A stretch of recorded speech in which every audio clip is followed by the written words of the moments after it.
Get it on with the Houston Astros. I was a guest on a Sirius radio show just the other day. Justin Fensterman and Joe Dolan had me on. And Joe Dolan asked me the question, what do we do about the Astros this year? They don't know what pitches are coming. They went from striking out 1,452 times in 2016. That was number one in Major League Baseball, to 1,087 times in 2017. They transformed from a team that was striking out at one of the highest rates in history to a team that struck out less than any team in baseball in 2017. That was the biggest drop in the history of Major League Baseball regarding strikeouts. And then you take a look and you say, what do I do? And with all, the home games and the road games, and in 2017, Alex Bregman actually hit better on the road. He hit 290. He had 278 at home. He had 10 home runs in 79 games on the road and 9 home runs in 76 games at home. Unbelievable. And that's pretty much confirmed the big season that the Astros were stealing signs at home, and Bregman actually hit better on the road. 2018, he was better at home. He had 299 with 16 homers, and then he hit 273 with 15 homers on the road. But, not much of a, there's a difference. But then you come back to last year. Bregman's best season as a pro.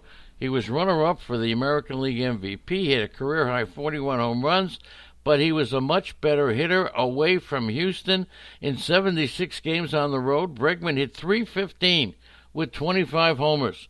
In 80 games at home, he hit .278 with 16 homers. So you tell me, when I was asked the question, what are you going to do about the Astros this year? I don't know. What do you want to do about them? It's all about the gut feeling on what you think is going to happen. Don't forget, I wondered, do you think the ball, if it's not juiced, is going to be more of a difference than it will be for the Astros? Look, it's just topsy and turvy. Honestly, I've never been a big Altuve fan, especially now at age 30 with a stolen base total down.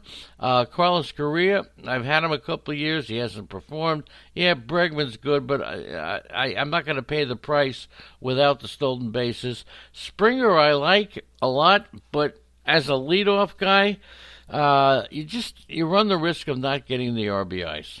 So that's what I'm thinking. 97 is the over-under. I'm going to go under.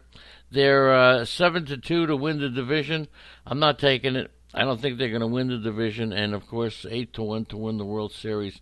I don't think that's happening either.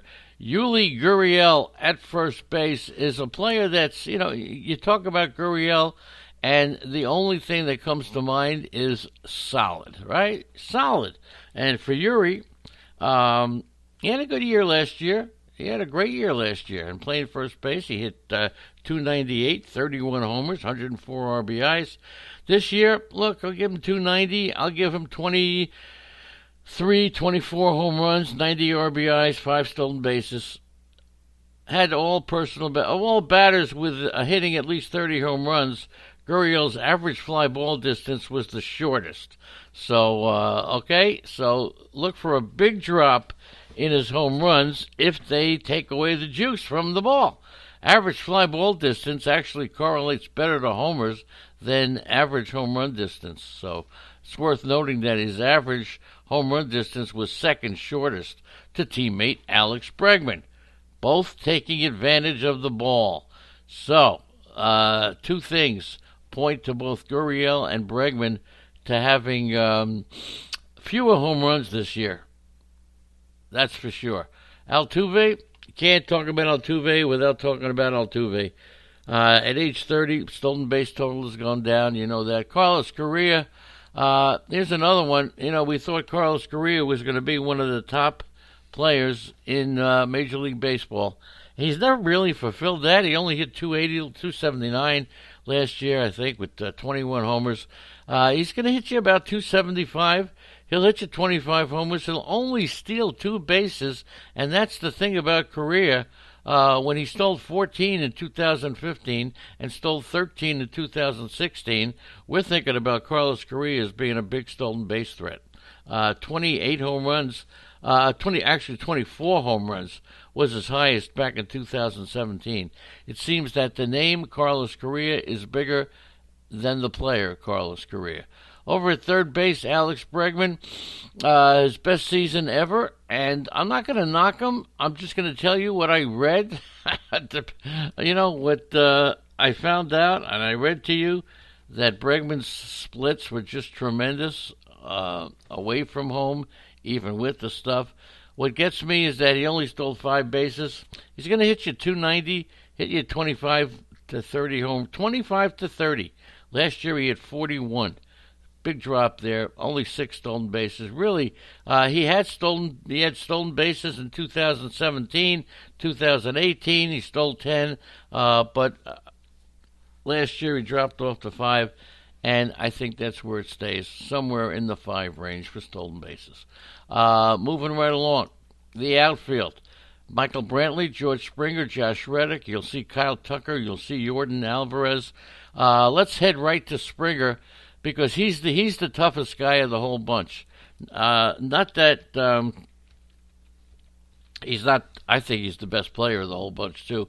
But anytime you draft someone who could be at the top of the order, he'll hit you 285. He'll hit you 30 home runs. He'll steal you only 6 bases. I remember when he talked to Craig Mish and said it's not the same stealing bases in the minors. He's 30 years old as well. The RBIs with this guy, he had 96 last year, but prior to that, he was in the 70s, in the 80s. You run the risk of losing RBIs from a first-round pick, a second-round pick. That's dangerous. RBIs, to me, is the toughest category to catch up in. They don't come up from the minor leagues during the course of the year. And when you trade for an RBI guy, you got to trade for a middle-of-the-order hitter. And that's going to cost you. Michael Brantley, we all know who he is. Josh Reddick, the same thing. Kyle Tucker, I have been the one person that I know, I don't know anybody else, who knocked Kyle Tucker. And I probably did it for the wrong reasons, okay? I saw Kyle Tucker play in a lot of games, and the way he swings, he just didn't seem like he was with it. Didn't seem like he was with it, man. His swing, he holds on to the bat with 2 hands when he follows through, and to me, he just looks awkward. I don't know. He finally got a chance to play in September, and got his first taste of big league action. He even earned a spot on the postseason roster, okay? But he was stuck in AAA for most of the year. He walked at an 11% clip. He struck out at a 22% clip, and not good. I think he's going to bat you about 275, hit you maybe 20 home runs, and steal you 10 bases. So the thrill of Kyle Tucker is not there. Not to say he's a bad player. He's proven it in the minor leagues year after year. But is Kyle Tucker going to be a major asset to your fantasy baseball team? I would not go the extra dollar for Kyle Tucker, even though a lot of people think that this year, this is the year that he plays. Yordan Alvarez, very hard to put a finger on Alvarez. He came up along with and he was just tremendous. So there's no question about it. He was just tremendous. How much can he keep going? Let's take a look at Yordan Alvarez, okay? He's going to hit you 20-something home runs. Yep, pretty sure he's going to hit you 20-something home runs. RBIs are tough. I'm trying to figure out where he's going to bat in the order, but he'll probably come up with about 80, 90 RBIs. He'll hit you 25 home runs. He's a big 6'5", 225 guy. I don't think he's going to hit. He's only 22. He's positioned to be the DH. If you take a look at his batting averages in the minor leagues, he's not going to hit you 300. I know he hit pretty well last year. He hit 313, and then in the AAA, he hit 259 in 160 something at bats. So he's gonna be a 285 hitter. He's going to hit you 25 to 30 home runs only because when he hits the ball, I'm a 6'5", 225, left-handed bat. Not a bad home run hitter. But there's a lot of guys like Yordan Alvarez around, so don't overpay for him. Please, don't overpay for Alvarez. The pitching staff, you got Verlander, Greinke, and Jose Urquidy, Framber Valdez. You want me to tell you about these guys? Let me tell you about McCullers, because he's the interesting guy. Lance McCullers Jr. is going to get back into the rotation this year, and I have this feeling that he's going to be very, very more than serviceable. I'll say McCullers will win you, 11, 12 games, 3.8 ERA, 1.25 WHIP, 150 strikeouts. Okay, he hasn't thrown a pitch in the major leagues since October of 2018, but he'll draft him. He'll draft him. He'll be drafted. We fell in love with him in the 2017 postseason when he was throwing those unbelievable curveballs and making hitters look silly. So just be careful. Durability, not the thing for him. A career high in innings is what made him very fragile. So he's just be careful with the innings on McCullers. Do not go the extra dollar. But I think he'll win you 12, 13 games, 3.8 ERA, 1.25 WHIP, 150 strikeouts. 26-year-old Lance McCullers Jr. So I'm taking the Astros to go under 97 games. I'm not going for the 8-1, 7-2 in either winning the division or winning the World Series. And by the way, the relief pitcher for the Astros, the closer, is going to be Roberto Osuna. As far as prospects for the Astros are concerned, we will see, possibly this year, we'll see Forrest Whitley, who struggled during the 2019 season. I mean, across 4 levels. He went 3-7 with a 7.99. He did strike out 86 in 59 innings. Forrest Whitley struggled. He pitched at AAA. You'll see him this year.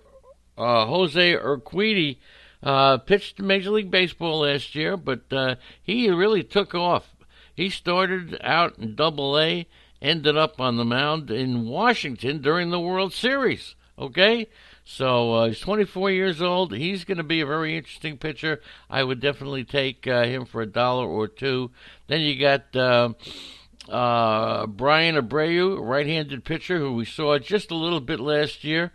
He was a surprising addition to the 40-man roster, but he was so he'll be a bullpen guy. Yeah, he's in the conversation as a bullpen piece to start 2020, but he could get back into the rotation. Everybody else, you got Abraham Toro, 5th-round pick. He made his Major League debut in 2019 as well, but really not a factor. There's no place for these guys to play. I don't even care how good they are. There you go. Lenny Melnick right here. The Astros will have a very interesting season. Lots of chin music this year for the Houston Astros.